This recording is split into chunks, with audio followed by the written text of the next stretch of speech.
আমি প্রধানমন্ত্রীর কথা বলছি না যে উনি রাখলেন টাকা, উনি তো দিচ্ছে। আমি সেটাই বললাম উনি টাকাটা রাখলেন, কিন্তু ব্যাংক এবং ব্যাংকগুলো কেন এগিয়ে আসলো না এখানে? এত গন্ডগোল হয়, এত আন্দোলন সংগ্রাম হয়, কারফিউ হয়, যে আমরা যখনই এক ধরনের বিপদে পড়ি তখন আমাদের পরিবহনের সংকট দেখা দেয়। এবারে ধাক্কাটা ক্ষমতাসীনদের জন্য শিক্ষণীয় কিনা আপনার কি মনে হয় যে এ থেকে আসলে কি উপলব্ধি আছে সরকারের?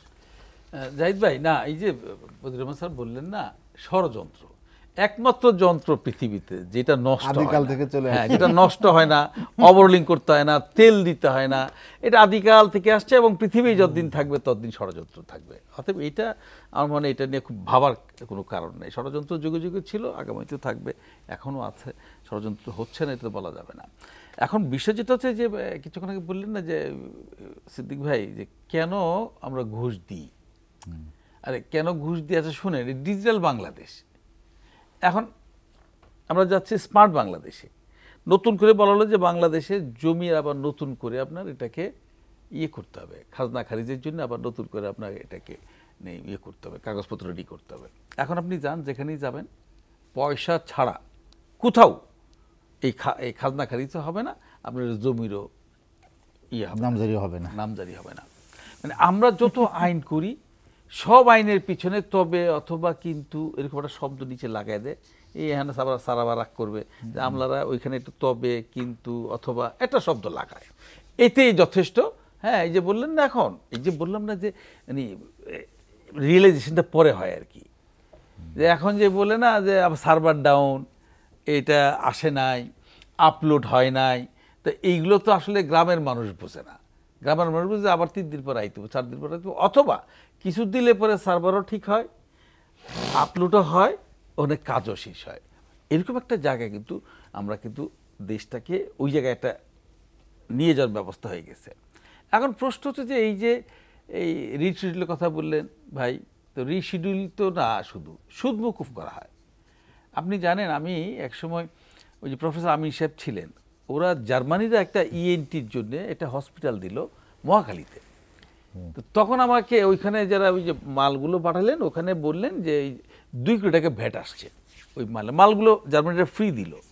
তো প্রফেসর আমিন সাহেব আমাকে বললো, জেলাল ভাই ব্যাপার আপনি একটু দেখেন না, এটাকে একটু ফ্রি করা যায় কিনা, কারণ জার্মানিটা আমাদের মালই দিচ্ছে ফ্রি, এই ইকুইপমেন্টগুলো হসপিটালের, এইটার তো সে ভ্যাট দিবে না 2 কোটি টাকা। তখন 2 কোটি টাকা অনেক টাকা। তখন বেগম জিয়া প্রধানমন্ত্রী, MSI চৌধুরী ছিলেন মেম্বার।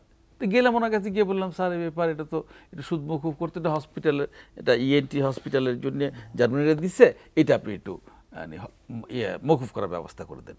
উনি আমাকে বললেন, দেখেন এটা একমাত্র প্রধানমন্ত্রী ছাড়া হেলাল আর কেউ ভ্যাটের টাকা মকুফ করতে পারে না, এটা আইনেই নাই। এবং পরবর্তী পর্যায়ে প্রফেসর আমিন সাহেবকে দিয়ে আমি মাননীয় প্রধানমন্ত্রীর কাছে নিয়ে আমি ভ্যাটটা মকুফ করে নিয়ে আসছি। এখন নাকি হরহামেশি ভ্যাট মকুফ হয়। কথাগুলো খেয়াল করেন, এই যে সুদ মকুফ, এই কালচারটা আমরা কেন করলাম, এবং শত শত কোটি টাকা সুদ মকুফ করছি আমরা। আমার তো ঋণ খুব বড় নাই, আমার এটা বলতে আপত্তি নাই। যারা হাজার হাজার কোটি টাকা নিলেন, এবং দেখেন মানে এইবার যে প্রবলেমগুলো হয়েছে সিদ্দিক সাহেব এখানে আছে, আমি আবারও বলি, আমি যদি ছোট ব্যবসায়ী, যদি আপনি ধরেন 10 কোটি টাকা লোন নিবে, 5 কোটি টাকা লোন নিবে, তার 3 গুণ সম্পদটাকে এখানে জামানত হিসেবে দিতে হবে, না ব্যাংক আপনাকে লোন দিবে না, 3 গুণ বেশি আপনাকে জামানত হিসেবে দিতে হবে। আপনি 1000 কোটি টাকা 5000 কোটি টাকা নেবেন, কোনো জামানত লাগবে না, কিচ্ছু লাগবে না। এই যে আইনগুলো আপনি করলেন, এই আইনগুলো কি কেউ সংশোধন করবে না? কেউ কি এটা দেখভাল করবে না? এখন এরকম একটা অবস্থানে আমরা এই যে বললাম না যে দেশের অর্থনীতি খারাপ হয়ে গেছে, দেশের অর্থনীতি খারাপ হওয়ার পিছনে তো রিজন আছে। এই অর্থনীতি খারাপ কি এই সাধারণ মানুষ করছে? সাধারণ মানুষ কিন্তু অর্থনীতি খারাপ করে নাই। আপনি দেখেন না, আপনি করোনার সময় আমাদের করোনা ম্যানেজমেন্ট ছিল মানে সারা পৃথিবীতে টপ 10-এর মধ্যে। কথাগুলো খেয়াল করেন, ওই সময় চুরি ডাকাতি ভোগ্যপণ্যের দাম কিছুই অস্থিতিশীল ছিল না, কিন্তু কিছুই ছিল না। তার পরবর্তী পর্যায়ে অনেক টাকা মাননীয় প্রধানমন্ত্রী দিলেন, এবং ক্ষুদ্র ব্যবসায়ীদের জন্য উনি আলাদা করে 20,000 কোটি টাকা রাখলেন। 10 টাকা আমরা পাই নাই, 10 টাকাও ক্ষুদ্র ব্যবসায়ীরা পায় না। ব্যাংকে গেলে ওনারা হাসেন, আপনাদের টাকা দিব কোত্থেকে? এই যে একটা অবস্থা, এগুলো আমার মনে হয় প্রধানমন্ত্রী জানেন, ব্যাংকে যারা দেশ চালান তারা সবাই জানেন। আপনি যতদিন পর্যন্ত না আপনি এসএমই সেক্টরকে আপনি নার্সিং না করবেন, যতদিন পর্যন্ত না আপনি এসএসসি সেক্টরকে আপনি মানে ঋণ থেকে শুরু করে, এটা একটু খুলিভাবে বলল যে কেন পায় নাই, হ্যাঁ ওই যে না পাওয়ার কারণ একটাই, ব্যাংক কি করছে হ্যাঁ ওই তো সেটাই বললাম, ব্যাংক সেটা প্রধানমন্ত্রীর কথা বলে তো এখানে কোনো লাভ নেই। আমি প্রধানমন্ত্রীর কথা বলছি না যে উনি রাখলেন টাকা, উনি তো দিছে, আমি সেটাই বললাম হ্যাঁ, উনি টাকাটা কেন রাখলেন, ব্যাংক দেয় নাই? কিন্তু ব্যাংক এবং ব্যাংকগুলো কেন এগিয়ে আসলো না এখানে? আমরা পরে আইএফআইসি ব্যাংক থেকে সালমান এফ রহমানের ধরে আমরা কিছু লোককে দিতে পারছি, তাও এইটা সালমান এফ রহমান ব্যক্তিগতভাবে চেয়েছিলেন, হ্যাঁ ব্যাংক দিছে, হ্যাঁ ব্যক্তিগতভাবে মানে উনি আমাদের দিকে একটু সদয় হয়ে উনি কাজটা করলেন। প্রশ্ন হচ্ছে এই যে একটি মানে দ্বৈত নীতি, আপনি বড়দেরকে অলওয়েজ আপনি নার্সিং করছেন। না না দিল না কেন, একটু আমার নলেজ দিতে হবে তো। আচ্ছা বলেন না, কিন্তু মেবি না না টাকাটা দিল না কেন সিদ্দিক ভাই? না দিল না কেন একটি মাত্র কারণ যে আপনার এনে অ্যাকাউন্ট নাই, আমরা দিব কোথেকে? ক্ষুদ্র ব্যবসাতে অ্যাকাউন্ট থাকে না ব্যাংকে, নাম্বার 1।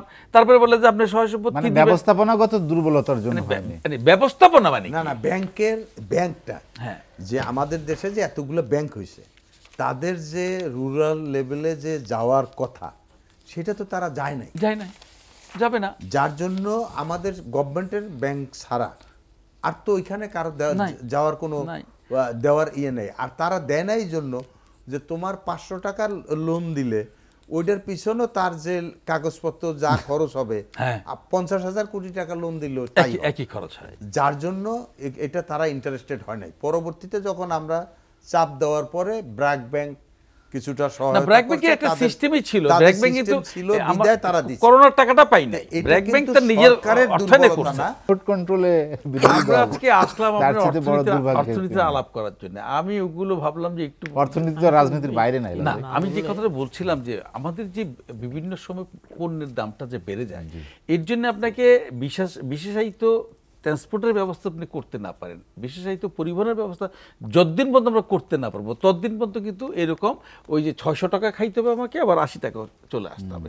এই জায়গাটা আমরা বারবার বলছিলাম যে আসলে আপনি দেখেন এই যে এত গন্ডগোল হয়, এত আন্দোলন সংগ্রাম হয়, কারফিউ হয়, কি বলে শাটডাউন হয়, হরতাল হয়, তার মধ্যে দেখবেন আমাদের এই অ্যাম্বুলেন্সের গাড়িগুলো তো রীতিমতো তার কাজ সে করে যাচ্ছে, ফায়ার সার্ভিসের গাড়িগুলো তার রীতিমতো তার কাজগুলো করে যাচ্ছে। বাট ভোগ্যপণ্যের জায়গাটা এমন একটা অবস্থা হয়েছে যে আমরা যখনই এক ধরনের বিপদে পড়ি তখন আমাদের পরিবহনের সংকট দেখা দেয়, দাম বেড়ে যায়, পণ্যের দামও বেড়ে যায়। এবং দেখবেন যে ঢাকার বাইরে অন্য অন্য জায়গায় পণ্যের দাম অনেক কম, বাট ঢাকায় আসার জন্য সেই ব্যবস্থাটুকু না থাকার কারণে এই বিভিন্ন সময় দামটা বাড়ে।